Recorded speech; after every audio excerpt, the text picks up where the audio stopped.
Gagawa ako ng chili garlic oil ngayon sapagkat napakarami kong sili at napakarami ko ding garlic.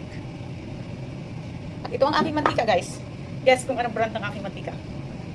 It's a Red Label oil.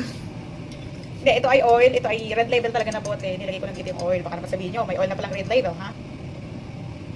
Social tong ano namin oil. Initin ko ng aking mantika. Sili muna. Kasi napakarami nitong aking sili at medyo malalaki ang aking pagkakahiwa. Okay. Mukhang masakit siya sa mata. Ako ay walang trabaho, kaya dahil hindi ako sanay ng walang trabaho, kaya kailangan kong aliwin ang aking sarili sa pamamagitan ng kung ano-anong gawain. Garlic. So, satisfy na ang aking spicy craveness. May ganun.